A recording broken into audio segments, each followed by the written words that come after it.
My husband, who was on an overseas assignment, was going to temporarily return home, and we decided to have a dinner party at the house where our son's family, who I live with, resides.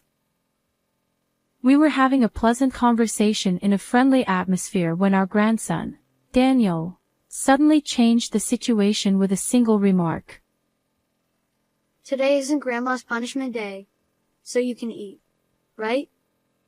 Despite my best efforts to keep it together, I couldn't believe it was all ruined by a single word from my grandson. I was stunned and could only look down in silence. My son and his wife tried to cover it up in a panic, but the more they talked, the more Daniel revealed the truth. In her fluster, Kyla finally snapped. "Enough. Just be quiet for a bit." She yelled at Daniel, making him cry. Then, "Don't just yell at a child." Nelson's raised voice turned the dinner party atmosphere tense in an instant. Amid the silence of the living room, broken only by Daniel's sobbing, Nelson demanded an explanation from Caden.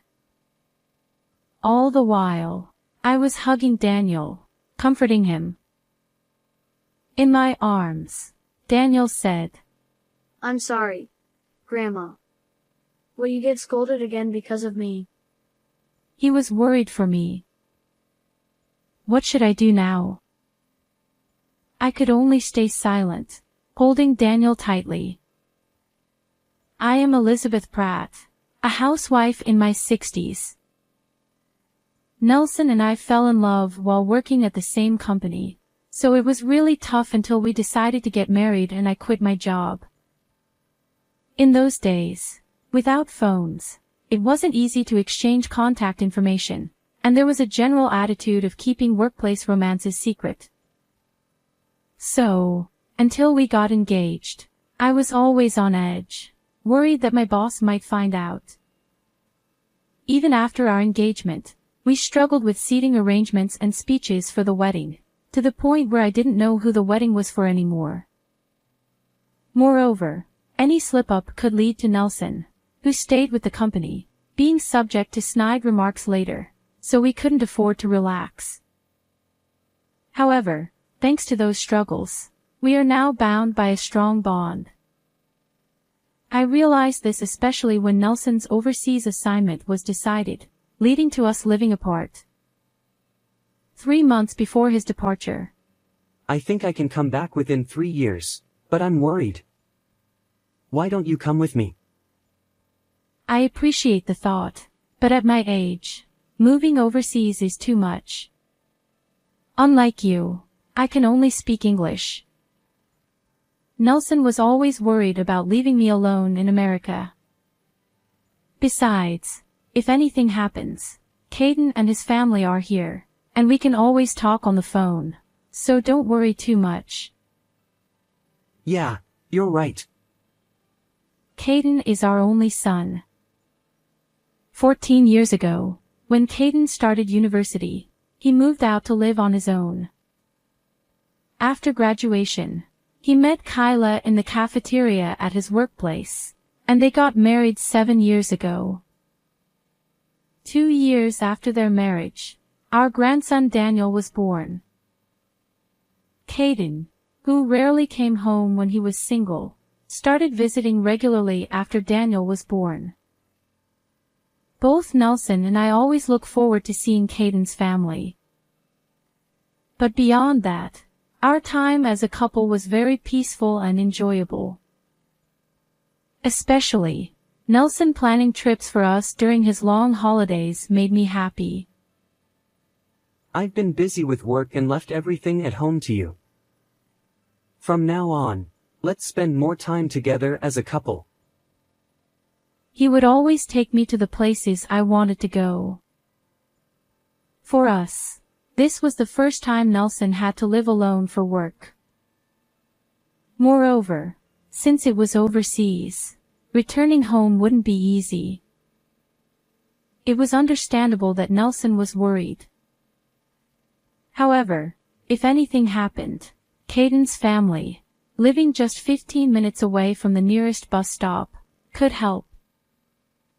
So I always reassured Nelson that there was no need to worry. About a month and a half before Nelson's departure, I injured my back and had to go to the hospital. It was a mild case of a herniated disc, so I could manage going to the hospital and maintaining minimal daily activities on my own. However, to Nelson, who was about to leave, it was a major concern, and he said he would delay his departure until my back healed. I appreciate the thought, but it's not something that should delay your work. But I can't leave you alone like this. What if something happens? I tried to reassure him, but Nelson was adamant about not leaving me alone. Days passed with our discussions going nowhere. We're both adults, so don't worry about something like this. If anything happens, Caden and his family will help. As usual, I was trying to convince Nelson. Then, he had a flash of inspiration and said, Caden. That's it. Let's ask if you can live with Caden. Ha! Nelson immediately called Caden and explained my back situation and his overseas assignment. After hearing the story, Caden said, I understand. I'll talk to Kyla, so give me a moment. He then hung up. I thought it was impossible for them to agree to such a sudden request to live together. However, Caden's answer was completely opposite to my expectations. Kyla agrees too. It's only for about 3 years, right? That's no problem at all. I see. That's a relief. We should thank Kyla soon. Caden, take care of your mom. So, I ended up living with Caden's family, pushed by Nelson. Caden's wife, Kyla, worked as a chef in the same company cafeteria where she met Caden. A year ago, they opened their dream restaurant and both worked hard together. I'm sorry for asking you to take care of me when you're so busy with the new restaurant. A few days after deciding to live together, we had a dinner with Caden's family. While Nelson and Caden were chatting and drinking, I quietly apologized to Kyla. I thought it must be a burden for Kyla to take care of an injured mother-in-law for 3 years, especially at such an important time for her restaurant. However, Kyla said, "Don't worry about it. We help each other in times of need. Also, once you feel better, could you occasionally look after Daniel?" Kyla asked me. He's in daycare, but he's always alone from evening to night. Seeing Kyla's apologetic expression, I understood why she agreed to live together. She probably wanted me to look after Daniel. Of course. If there's anything else I can do, don't hesitate to ask. I replied with a smile, and Kyla also smiled, relieved. I was truly relieved that I wasn't just a burden. Living with Caden's family was more peaceful and comfortable than I had expected. Not only did they accept me willingly, but they also provided me with a room of my own since they had an unused one. Wanting to be of help to Caden's family, I started doing the laundry, washing dishes, and picking up Daniel from daycare. I also began cooking dinner in place of Kyla, who often worked late due to preparations for the next day. Caden and Kyla always expressed their gratitude, and I could spend all my time with my adorable grandson. Although this cohabitation started on Nelson's sudden whim, I was truly happy and spent each day grateful to my husband and son. However, this happy time did not last long. The trigger was an innocent comment Daniel made during dinner. I like Grandma's food better than Mom's. Oh dear. Thank you. There was no way my simple home cooking could surpass a professional chef, but to Daniel, who had parents running a healthy restaurant, my American-style cooking might have seemed delicious. Additionally, Daniel proudly mentioned that he could eat vegetables he usually disliked if I cooked them. I praised Daniel, telling him he was amazing. To be honest, Daniel's likes and dislikes were very similar to Caden's when he was a child. So, I just made the dishes that Caden liked, and by coincidence, Daniel ate them too. However, this seemed to have struck a nerve with Kyla. If you like Grandma's cooking so much, why don't you have her cook for you every day from now on? Kyla's expression was calm, but her tone clearly indicated she was angry. Both Caden and I sensed that saying anything unnecessary would be unwise and continued eating in silence. However, 5-year-old Daniel didn't notice this and said, Really? Yay. I get Grandma's food every day. He was overjoyed. Seeing Daniel's reaction only made Kyla's mood worse. Since then, I started preparing all meals for Caden's family. Being a housewife, cooking was no burden at all. The problem was that Kyla's gaze became increasingly sharp as she watched Daniel and Caden enjoying my food. Moreover, Daniel began to call for me for everything. Bath time, reading stories, getting dressed, drawing, bedtime, no matter what it was, he called for me. I responded happily because I loved my grandson, but Kyla might have felt as if her child was being taken away. Elizabeth, please don't spoil Daniel. This is why old people are annoying. Oh, I'm sorry. I'll be careful. Before I knew it, Kyla's attitude towards me had become cold and filled with resentment. For months after my husband went overseas, Kyla came to me with a proposal. From today, in lieu of rent, you will do all the household chores. When I asked why she suddenly said this, Kyla explained that it was unfair to provide food and utilities for an additional adult for 3 years without compensation. She wanted me to repay this inconvenience through labor. Your back pain is healed, right? Then from now on, work properly. Her cold gaze and matter-of-fact tone left me speechless. Was this really the same Kyla I knew before living together? Though I was terrified by how much she had changed, I decided to comply silently. After all, she had a point. Expenses had increased with one more adult in the house. I understood her desire to offset this through chores.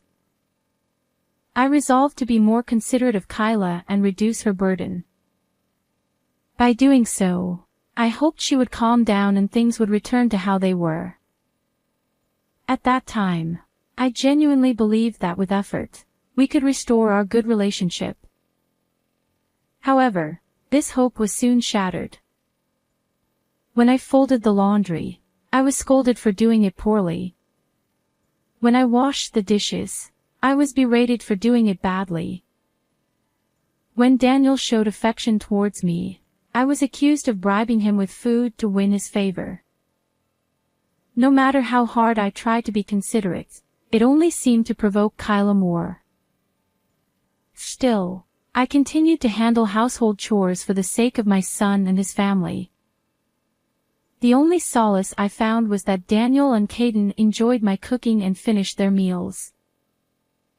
However, even this soon became a problem. What's so great about this old-fashioned home cooking? It's bland, unattractive, and inedible. After saying this, Kyla would head to the kitchen, cook a meal for herself, and eat alone. The atmosphere at the dinner table was icy, as if we had seen a ghost.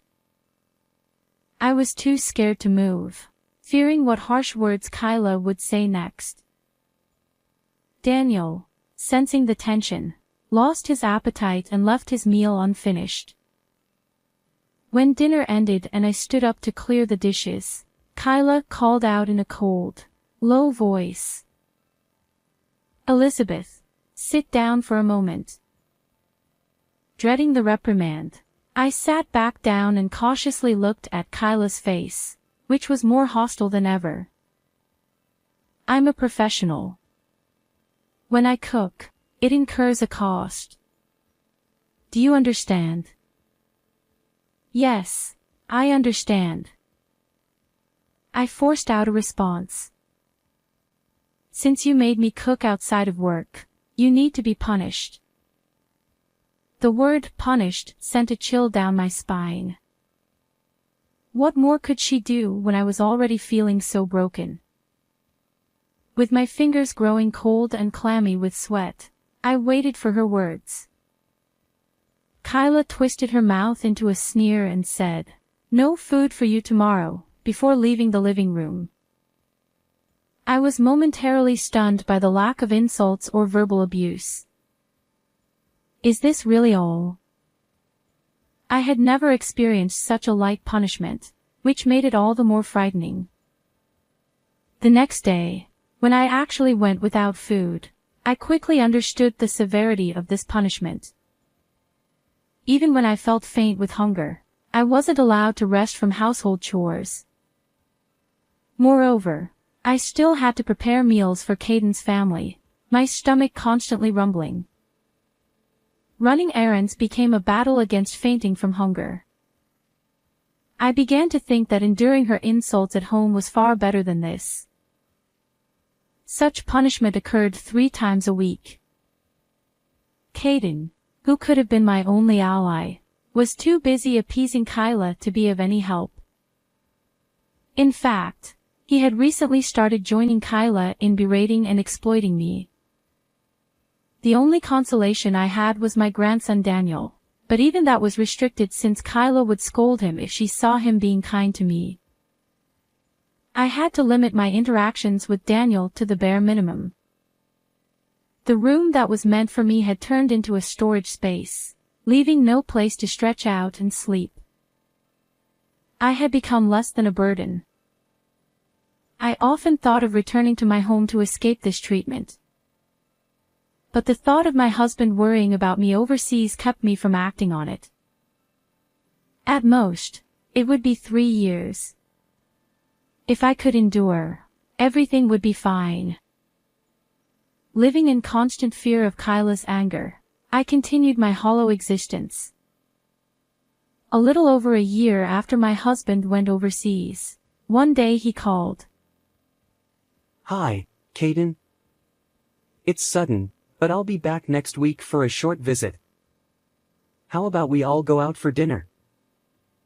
Next week? That's too sudden. How about we have dinner at our place instead? Sure, that sounds good. By the way, how's Mom? Every time I call, I'm told she's busy with Daniel, so we hardly talk. Yeah, she's fine. We'll see you next week then. Caden ended the call abruptly. At dinner, he shared the news with Kyla and me. Kyla looked visibly annoyed, but I was secretly overjoyed. Since my husband went overseas, he had only called a few times in the early months. I thought he was too busy to call, but I had been very lonely. On top of that, Kyla forbade me from calling him, so I could only wait for his calls. I worried about whether he had any injuries or illnesses, or if he was overworked. Next week, I could finally confirm these worries. I felt a surge of life returns to me. However, seeing my excitement, Kyla became furious. "What's with that happy face? Are you implying I'm the bad guy here? What? No, I never said that. Shut up. Don't talk back. You're being punished again today. Confused and upset, I was denied food once again. For the week leading up to my husband's visit, on top of household chores, I was forced to help with the restaurant's preparations and distribute heavy flyers.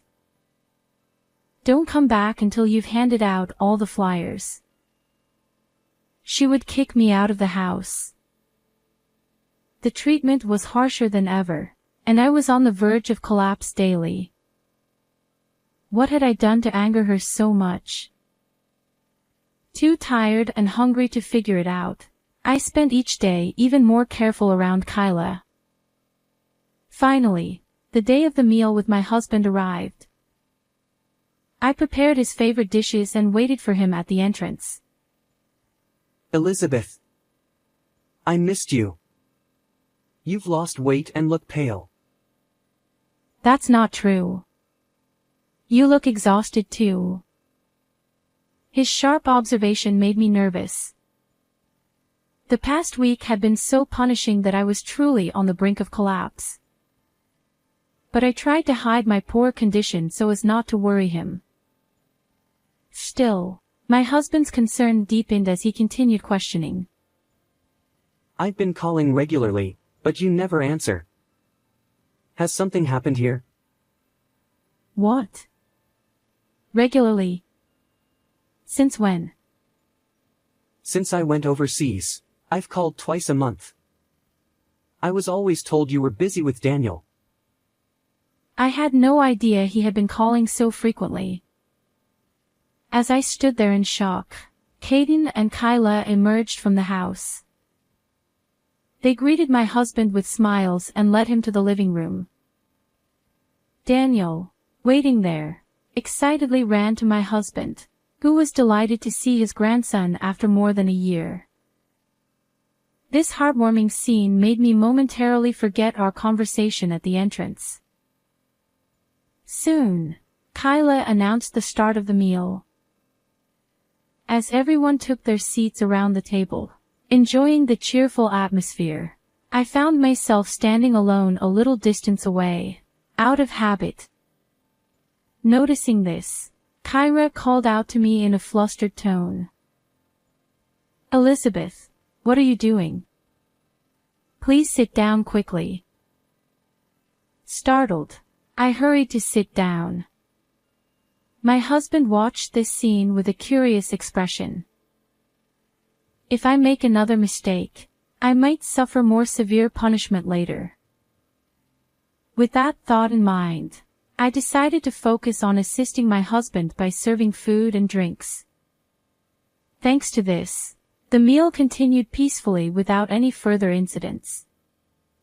Just as I began to feel relieved, Daniel, my grandson, remembered something and spoke up. Hey, Grandma doesn't have punishment today, right? It's good she can eat. Daniel's cheerful smile caused Kyra and Caden to turn pale, their hands and shoulders trembling, their eyes darting nervously.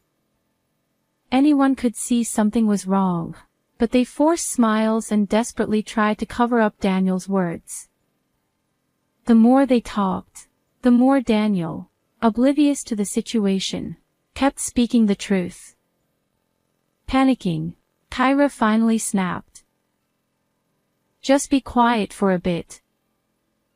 She yelled, causing Daniel to burst into tears. Seeing this, my husband raised his voice in anger. Don't shout at the child like that. The pleasant meal instantly turned tense. In the now silent living room, only Daniel's crying could be heard.